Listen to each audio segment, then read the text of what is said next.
Hey guys, it's Dan here from the Mixtape Marketing Podcast, aka the Corporate Thief Beats, and I've got a very special guest for you in Mixtape Marketing Podcast episode 15.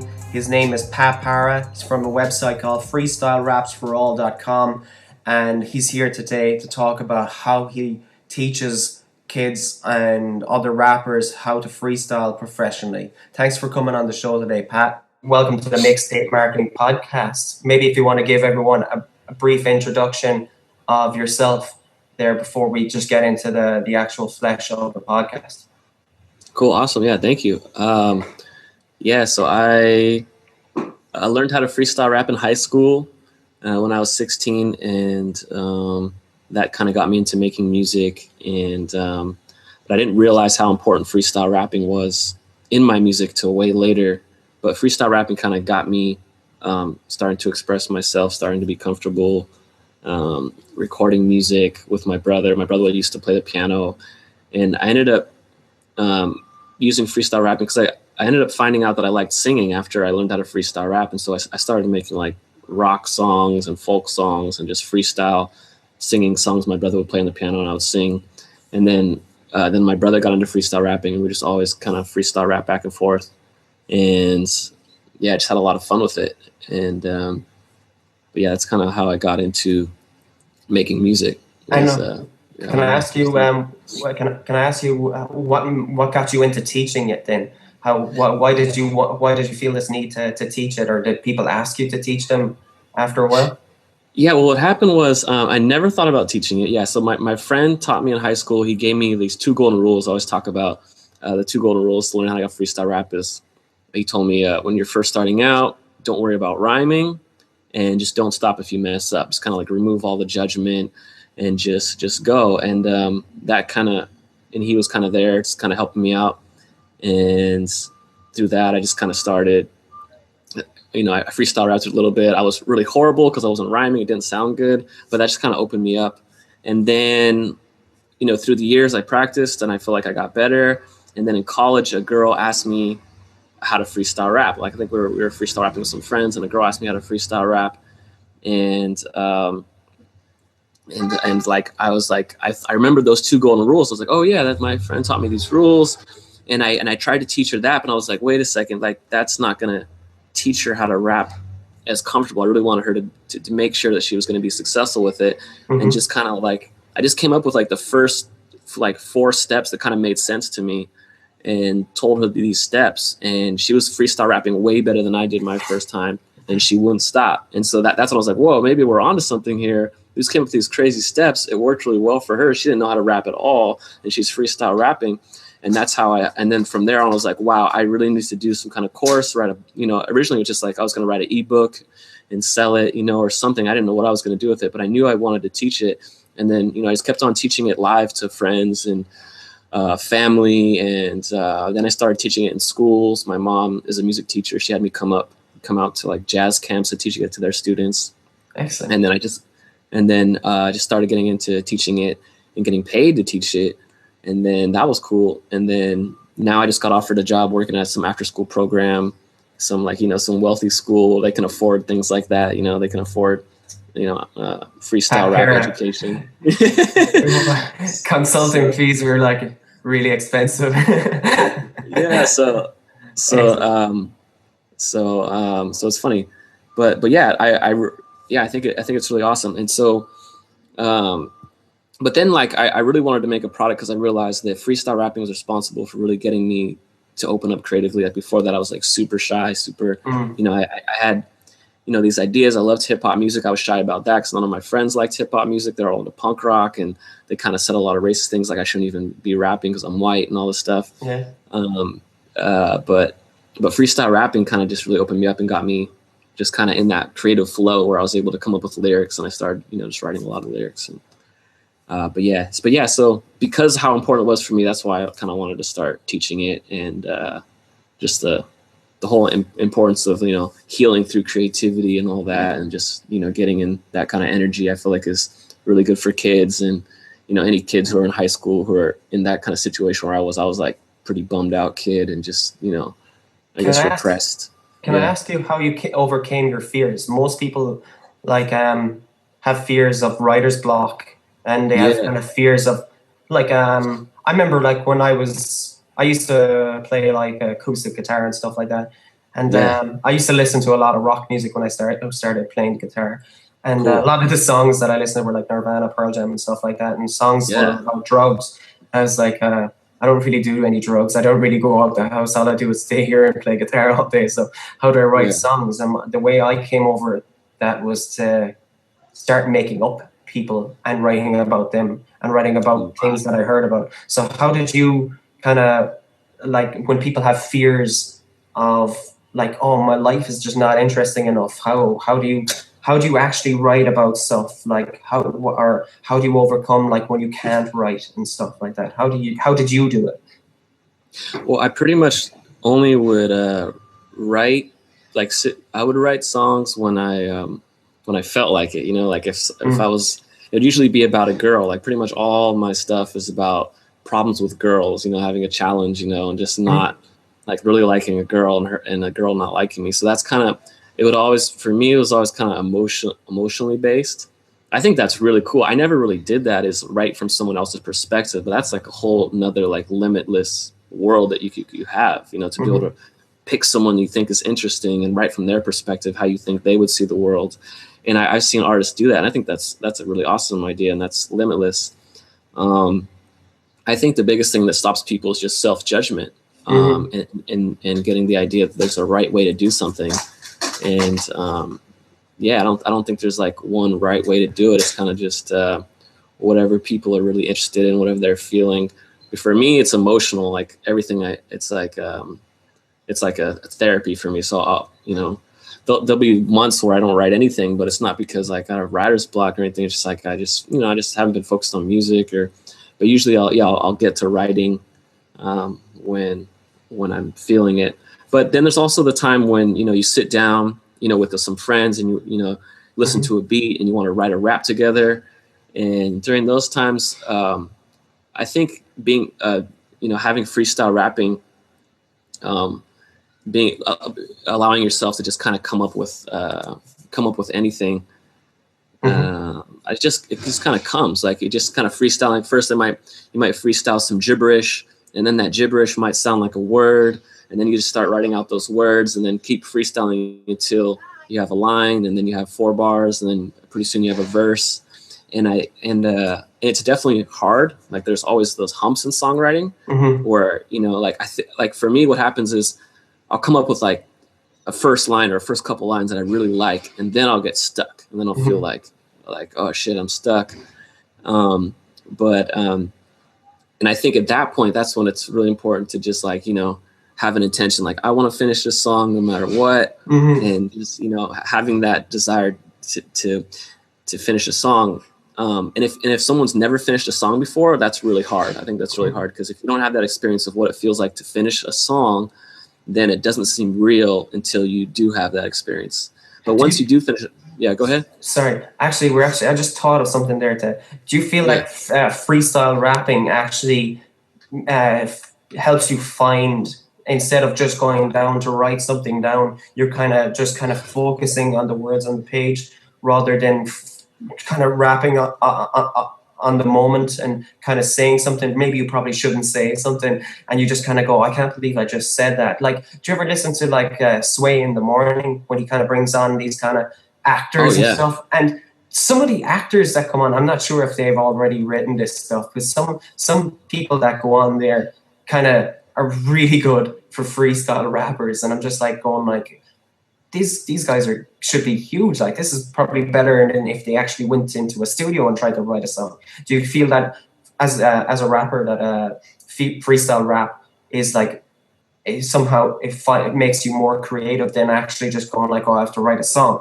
Do you know what I mean? That's what I'm trying to say. Wait, does freestyle rapping make you a little more creative? Yeah, there's something about that immediate energy that comes to you. Like they say, creativity, like, you know, you don't know where it comes from. You know, like a lot of people, when they study creativity, they say it comes from outside of them. You know, a lot of artists and whatever. I read about Thomas Jefferson and just different people when they have creative ideas. They always say, I don't know, it came out of nowhere, right? and I feel like when people allow themselves to open up to that, then it just ideas start coming. And I think for me, it's like putting on a beat. It kind of lubricates the air. Like the beats kind of lubricate the air so that, like I just was listening to a talk yesterday by a large professor, and he was talking about how all the best rappers in the world, they just say trust the beat. The beat will tell you what to say. The beat will tell you how to flow. The beat will tell you what to do on that beat, rhythmic, and just kind of doing that. And then it's your job to just kind of make yourself receptive to that, whatever you can. That's why a lot of rappers will smoke weed and drink to be able to rap, just because that kind of gets them relaxed. But you don't have to do that. If you're comfortable freestyle rapping, then you're comfortable being relaxed and being receptive to your surroundings. But yeah, the music and the beats kind of really inspire the lyrics. I don't know if I got off tangent, but no. Yeah. Excellent. I like where our kind of discussion goes. I always say this to people when they come on the podcast. It's like I don't want this kind of podcast to be too structured, too rigid. And I always find that theme of every podcast that I've had so far. So it's excellent so far. But there is one thing I wanted to see. I was just looking at your biography there, and you said you've released 5 independent albums. Maybe you'd like to tell people how you started off with the first album and what you did to promote it, and then maybe kind of the mistakes and lessons you've learned throughout those 5 albums that you released, and maybe tell people what kind of things you did to promote them. So that'd be kind of cool as well to bring into the podcast. For sure. Yeah, let's talk about that. Okay. My first album I made was this album called Stages, and I have a lot of mistakes with it, but I had a lot of fun with it. It was an album, just a kind of a collection of all the kind of random freestyle songs I did, and a few songs I had written by friends who gave me beats, and so there was electronic kind of dance songs. There were some, kind of rap singing songs. There was some beatbox songs where I beatbox and just rapped a bunch of random stuff. There was some guitar stuff, like a guitar cover. And it was just really fun. It was my first album where I kind of put all these songs that I'd kind of tested on my friends and kind of see if they liked it. And I put them all on an album. And that was my first album. And then I used CD Baby to print it, and I did all the graphics with them. They had a graphics team. And I used them. I ended up spending way too much money. I probably spent $4,000 on copying just 1,000. I think it was 1,000 copies I had made for my first album, and I did all that without any marketing plan at all. So I didn't. I sold a few copies to friends and family, but it didn't sell. I think this was all physical downloads. Or physical CDs. I had physical copies. I had physical copies at that time. It was probably 2000. Or was this digital downloads as well? I had it on digital download too. Yeah, I had it on CD Baby digital download. And I don't think Bandcamp was out at that time, so I don't think I had that. So I think, I just think I think I had people buying it through CD Baby where they could buy the physical copy. I think most people at that time were probably buying the physical copy.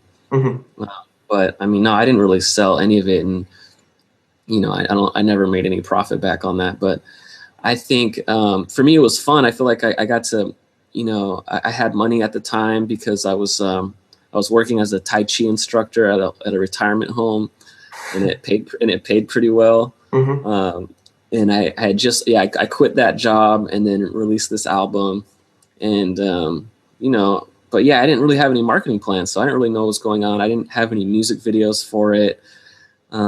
So I didn't really sell anything, but it was really fun to make. It was a fun album to make, and mostly just kind of friends, and friends would share it with friends, but it didn't, yeah. So how did you approach your next albums after you've had that experience? Obviously, everyone starts from somewhere. Everyone has started from somewhere, and that they didn't know what to do. I was the same. If anyone took a look at my old website, it was a disaster compared to what it is now. So everyone starts from somewhere. So you took that experience where, I spent a lot of money and it didn't pay off. what happened next. Yeah, totally. So that was my first album. I think that was a time, I'm not even sure if YouTube was out at that time. Well, maybe YouTube. Yeah, I think YouTube was out at that time. For sure, yeah, YouTube was out. But yeah, I didn't have any idea how to promote it. Kind of wasted a lot of money, but it was fun. I didn't really care. But then, yeah, for the next albums, I just, I kept it all digital downloads because I was like way cheaper, you just like make your own graphic, and I just use Bandcamp. And that way I could do the same thing and be a lot more likely to be in profit. And I think these days, the cool thing about having sites like Bandcamp is you don't really need to make physical copies, especially starting out. I think it's cool. It's fun to do. Like maybe, if I was in hindsight, I probably only should have made like 100 copies of my album, and that would have been a lot more, affordable, and I could still have the physical copy for fun and be able to give it to friends and stuff. But I guess if you're touring, it's good to have printed albums, but I wasn't touring. But yeah, so Bandcamp's really cool. You just make a graphic. And then for my last album, I Lowered was like an alternative electronic rock album. My brother made me a couple music videos, and I think that was the biggest help. My brother actually makes music videos for a living. So that was really fortunate that I had my brother, and then him making me videos, that really kind of spread my music more. And there's a site called Antvil. I think it's videos.antvil.org. Have you heard of that site? No, but I'll keep it in the show notes of the show anyway. Sorry. There'll be a blog post to go with the show. So anything that we mention in the post, I'll leave it in here. So what was it called? Antvil? Antvil. Like, so if you just Google videos.antvil, like the insect Antsville, I think it's spelled VILLE or something. So that site is a gold mine. So like if you have any music videos or anything video related, you can just get a free account there, and you post your videos, and people from all over the world will see it and share it. And a lot of the big kind of underground music blogs, they pull from there. They pull music videos from there. So I got a lot of exposure from that site. And I just kind of noticed that a lot of, music blogs would share videos that were posted on that site. So that's kind of like a little golden nugget. A hidden gem. That's one thing. And so that's like, I'm sure there's more sites like that, but that's one site that I used where it's such a cool audience, because people will post really unique videos, and anyone can post videos. There'll be videos like Beyonce remix videos on there, and then there'll just be like some random artists I've never heard of. So it's a really good place to like find really cool artists and just promote your own music. And they allow a lot of different types of promotion. But it's great if you have a music video or even like a live performance or anything. I would definitely post it on there to get some plays. And then if you want to be kind of sneaky, you make a bunch of different accounts and just keep posting your video with different titles. because like you post it only stays at the top for like a day or something. And so but there's so much traffic on that site that it's a good way to promote yourself. I'm sure that I'm not the only one with like 10 Twitter accounts, so it's probably no different than that. But well, what else did you? Okay, you said that the videos. This was actual videos of you in the video from like music videos. So, well, what did you do to promote those videos? Just that? Were you using social media? Were you using Facebook? Were you using Twitter or Instagram? Yeah, definitely. Like mostly Facebook is the marketing that I've done. Like in my last album, I didn't know any. Like I still like my next album. I'm trying to work on like a straight hip hop album, like all hip hop. I'm going to have, I kind of took 2 years off of making music. I was writing songs, but I wasn't really recording, where I was just kind of studying internet marketing and stuff like that. So I feel like my next album, I'll really know a lot more. But for that one, I feel like the best thing to do is, just create video content. I feel like videos are probably the most powerful thing that I've seen, the easiest to share on Facebook. And with videos, you can take the same video file, upload it to YouTube, and then now Facebook videos are going so viral, like even more viral than this is a YouTube great now. This is a great point, everyone. If anyone's listening right now, this is a very good point. I've actually noticed this myself, and fair play to you for actually saying this. Videos on YouTube or on Facebook are becoming the new YouTube. Like I've seen like people that are big internet marketers now actually produce extra content. Okay, they've got a YouTube channel, but now they're producing extra content that's just for Facebook. They're creating videos just for Facebook, not the same videos. It's not like just, oh, I'm going to put this up on YouTube and I'll put it up on Facebook too. It's two separate videos, two different kind of pieces of content, because I think the videos on YouTube can't be, people will listen to videos for like 20-30 minutes on YouTube. People won't listen to a 30-minute video on Facebook. The attention span on Facebook. So you have to kind of create kind of content around your videos on Facebook as well that are just kind of tailored for Facebook. And I think 5-minute mark is probably as good as it can get. And I've noticed this with like top internet marketers, where they'll have just like, it's actually just them talking about what they've done on their website or something like that. And you could do this with your music videos as well. This obviously, you could go, oh, I've just created a music video. This is my videographer. You could probably create small bits of content around the actual video on Facebook. So stuff like that. Maybe if you've got any other kind of ideas that you wanted to say, because I just felt that we just came on a really good point there with you talk about the Facebook videos. Yeah, it seems like Facebook, with things on Facebook, the videos go a lot more viral. They're a lot easier to share. Facebook doesn't really make it as easy to share YouTube. Like Facebook seems like they kind of hate on YouTube. Yes. Like they started out making YouTube videos look cool. You're able to play the video within the thing. Yeah. But now when you post a video on Facebook, a YouTube video, it's really small. A lot of times when you click it, I think for a while when you clicked it, it would take you to the YouTube site. It wouldn't play it inside the Facebook, but Facebook videos look awesome in Facebook. Yeah. And anything you upload to Facebook looks great. And man, I see the superstar actors like Tyrese Gibson.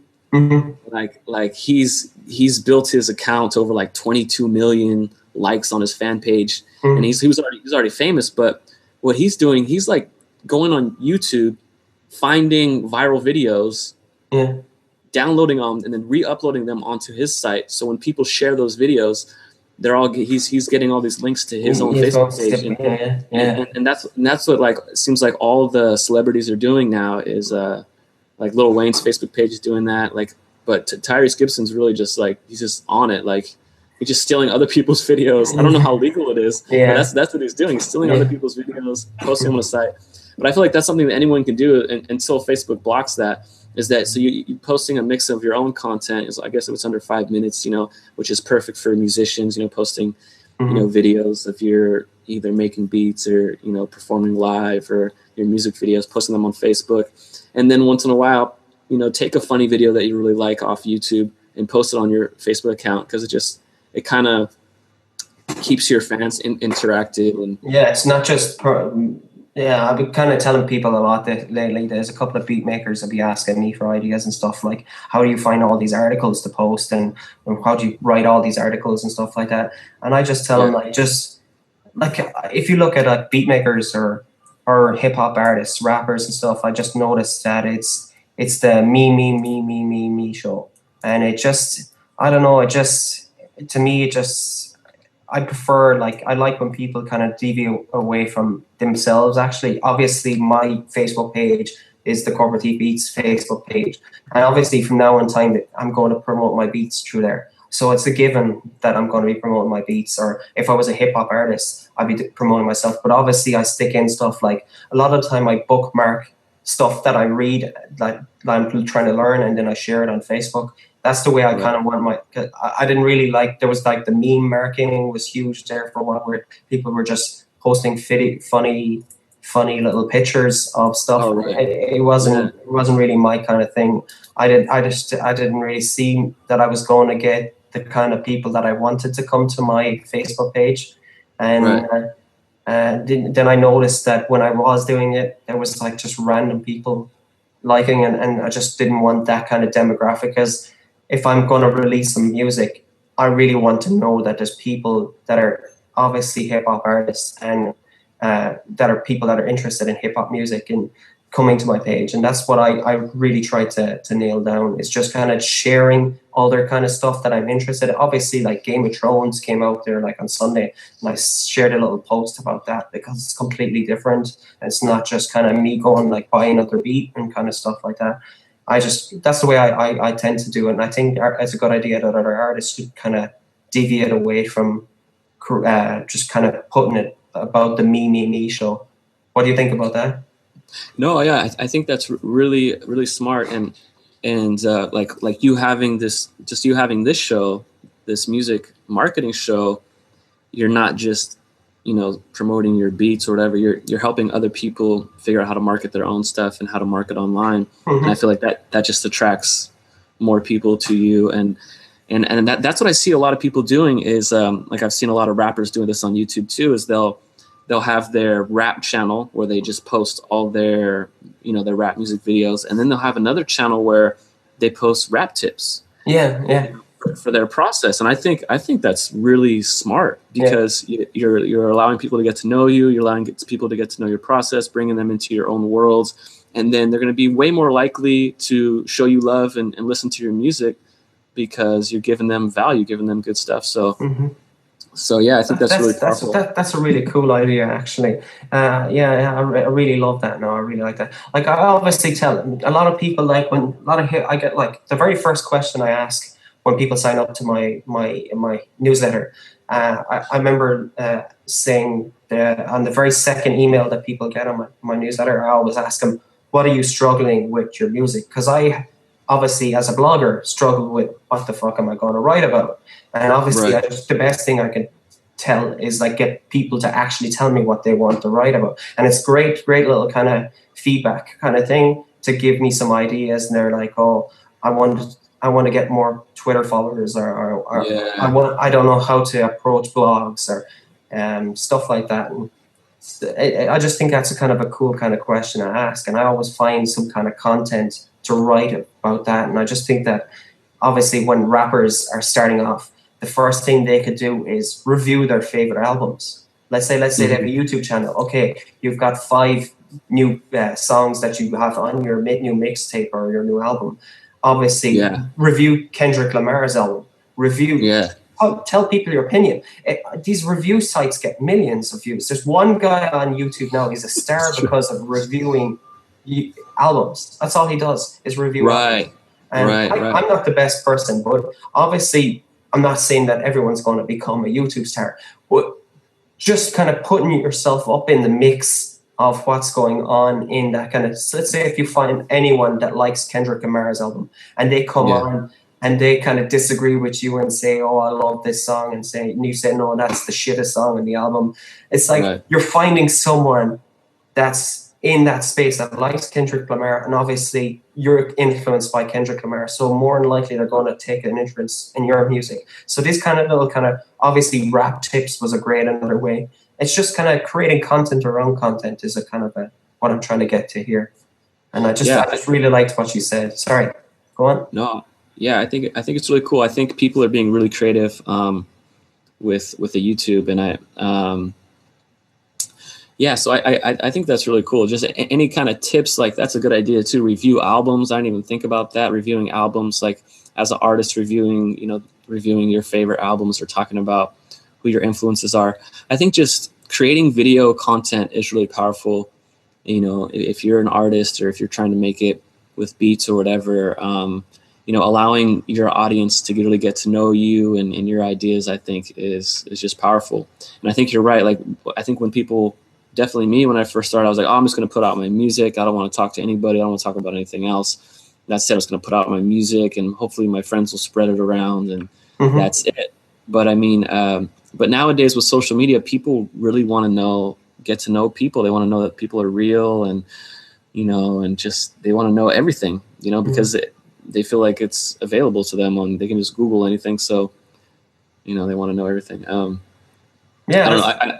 Like Kevin Hart, he's an awesome example. Like the way he promotes himself on his Instagram page, and I think he uses Twitter. I don't really use Twitter at all, but I check out Instagram a lot, and and he has so much leverage with his movie deals, and I heard him talk about it, that because of how many followers he has and the way he interacts with his fans and how personal it is, and he shows up at these live events that have nothing to do with like his movies, just to kind of interact with people. I think just anything you can do to interact with people, anything you're interested in, sharing anything, and you might start feeling like a YouTube star because you're just talking about yourself. Like I seen like a lot of these YouTube stars just talk about random stuff, like, oh, I took a shit today. It's like random stuff. Yeah. But I feel like everyone has a unique voice, everyone has a unique story, and I feel like the more people share that, the more people will be interested in hearing your music or checking out what your other stuff. So. Okay, I'm just gonna finish up our little thing about the videos, because I really like where the conversation's kind of gone, and this is where it's worked with you, and I really like. So let's say an artist creates a video today. What kind of advice would you give them to start doing? What should they do with that video? Just upload it to YouTube or just upload it to Facebook? What would you do now that you have a music video towards one of your songs? What exactly would you do? Well, the first thing before uploading it would be like, because I've made really not so cool videos with like a flip cam, and then I had my brother make videos. I think it's really good if you're gonna make a video to get other people involved, to get a second eye on there, because the highest quality video you can afford, the better. Because people nowadays they want high quality, and I think they're more likely to share high quality. And so just before you even upload it, like doing your best to really kind of maybe recruit some friends or somebody. I think you can make pretty good videos on an iPhone now. Recruit an editor, just try to get people, like do some favors for some people and do your best to get the highest quality video you can get, something that looks nice. And even do your best to come up, script your story, do all your pregame before you even upload it, because that's going to really make the difference, like having some kind of strategy beforehand. You mean people will just not take you seriously no matter how good the song is if the video is kind of badly edited if it looks bad and it looks cheap, if like the angles aren't right, if the shots aren't right, if the lighting's bad, it's going to make your brand look bad. It's going to make your music look bad. Even no matter how good your music is, it's going to make your music look cheap. So that's a tough thing to hear. It's a tough thing, but it's true. Like, just noticing the reaction to my videos when I make a fun video on my cell phone, for me, it's like, oh, I think it's fun, but people are like, oh, they don't want to watch that.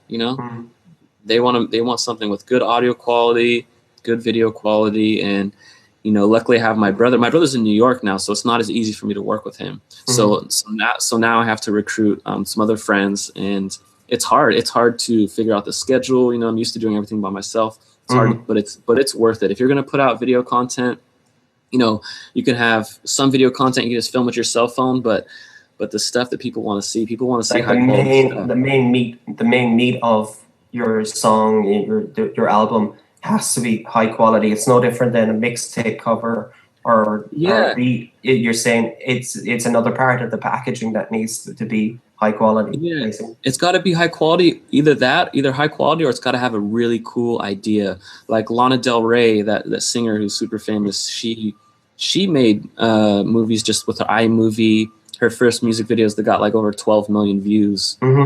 Something like, I'm sure it's a lot more now, but when she first came out, she was just doing videos with her, I think filming with her cell phone and just random shots of her, but she was really careful with how she lit the shots, how the shots looked.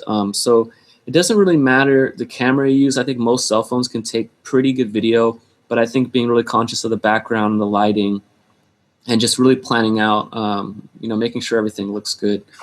Just having some kind of pregame like that is cool, and just make it meaningful to you.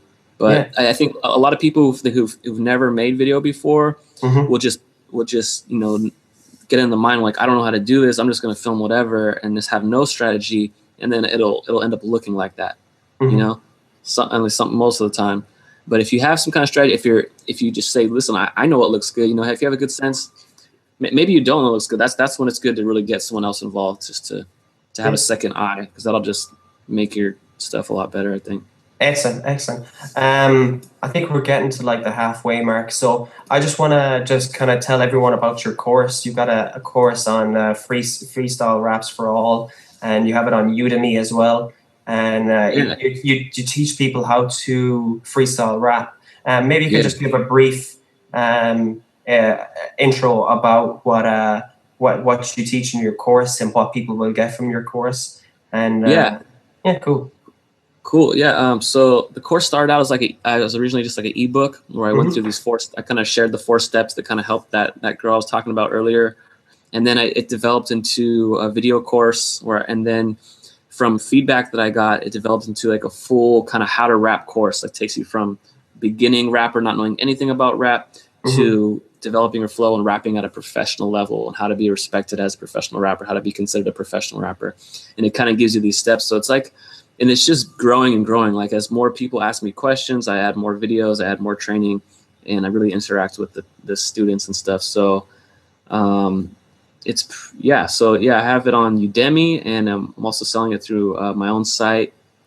And I'm hosting all the lessons on Udemy because Udemy is really cool. It makes it really easy to have discussions with the students and makes it easy to post videos. And some of kind of the kind of tips you teach in it are like how to rap fast, the importance of your rap name, fine tuning, how to kind of be a professional rapper as well, and recording obviously as like stuff like that. And you obviously have some kind of case studies as well where you talk about like Kendrick Lamar and Eminem as well. Yeah, we talk about. There's a part how to rap like your favorite rappers, how to kind of steal their flow and make it your own. There's like an 8-step process for that, and I have a rap writing section where I kind of write a rap live. You can just kind of see over my shoulder like how I would write a rap. I'm using freestyle rapping, and it's a cool course. I feel like it's a course that keeps on getting better and better. And and that's another thing with the video quality thing is like I started out with like really not so nice videos, just like filming with my laptop screen, and then I had a friend help film me, and I kind of like I want to make it so it really feels like a rap cipher. I'm gonna do another video coming up where I'm gonna refilm the 4 steps where I'm gonna have I want to have people behind me and kind of because right now it kind of goes back and forth where I give the person time to rap. Like I go through the steps, like I go first, and then they go, and then I go, and they go. And people say it kind of feels like a real rap cipher, but I kind of want to have that visual too, or have people around me. So it's like I think that'd be really cool. Yeah, that'd be really cool. I love that idea. Yeah, that's really cool. You kind of have like a couple of videos on YouTube of something like that where you kind of have like a couple of people there kind of testing out what you're teaching them. Yeah. Have a or I teach people live, and that's another thing I was thinking about doing too, is like having a show where we go up to random people and just teach people how to start freestyle rapping like on the spot. Just like I think that'd be really cool, just going out in public and doing those kind of YouTube videos where you just like teaching people how to rap. I think that'd be fun. And there's a lot of kind of confidence building with freestyle rapping, and kind of not getting stuck and just giving people the chance to rap that probably never knew that they could rap. Like you said with your example at the very start of the podcast, we were saying that a girl taught you in college, asked you to teach her, and then you said obviously after a while she's like rapping really cool, like, and you're like, Jesus, I didn't realize I could teach someone this. For me, like when I learned how to freestyle rap, I was like, whoa, I'm so special. Like I have this special ability, and there's not a lot of people who can do this, and I felt so cool. And then I taught this girl how to freestyle. I was like, wow, like she learned it so fast. Like maybe I'm not that special now, but yeah, no, it's really anyone can learn how to do it. Anyone can learn how to freestyle rap, and just the benefits of being able to just be in that kind of creative flow state. There's like limitless benefits. So it's like that's why I really like the course, and I like to share it with people. Excellent. Is there anything else you want to mention about the course, or any kind of links you want to just leave with right now in the podcast? Obviously, there's going to be a blog post with the podcast. So anything we've spoken about, or any kind of sites we've mentioned, or any examples we've mentioned, I'll link them out to whatever we spoke about. And just anything that you want to leave the people that are listening to the podcast with before you go. Anything maybe you I want to can. tell? Yeah. Maybe I can give you a Udemy coupon or something. Yeah, where cool. They That's can, good. they Yeah. can get it or something, put on your site or something. But no, I think check it out. No problem, man. Yeah, That's cool. thanks for having me on this thing. It's No good to problem, talk. man. Yeah. I always say to people like that have came on the podcast, and I probably will bring you back on the podcast again, like soon. Like, obviously, I'm going to re-interview people and get their knowledge of what they've learned after what we've discussed again. So, like, I think like this was a great little podcast, and I love the kind of stuff that we talk about. That's why I like the podcast. It's not pure rigid. It's not like me reading. Obviously, I have my notes in front of me just so I don't screw up, but I like to kind of just let it flow. And we brought up stuff about video and stuff. I really love when we kind of find a topic in a by accident and not having it in an agenda in the first place. So Pat, it was great to have you on the show, man. And I really appreciate you coming on and sharing your knowledge with people. And I definitely would bring you back on the podcast again. Is there anything else you want to say before we go? No, man. Yeah. If anybody wants to hit me up or message me, been on my computer a lot, so people can message me, and I'm happy to like talk more about this kind of stuff. So it's fun. That's really cool. That's cool, man. No problem. If anybody wants to hit me up, so it's all good. Cool. Yeah. If obviously I'll send them like your Facebook page and your Twitter handles and whatnot, and your stuff in the blog post. So Pat, it was great to have you. This was episode 15 of the Mixtape Marketing Podcast. I'm your host, Daniel Hartnett, aka the Corporate Thief Beats, and I'll check you out in the next episode, guys. Take care.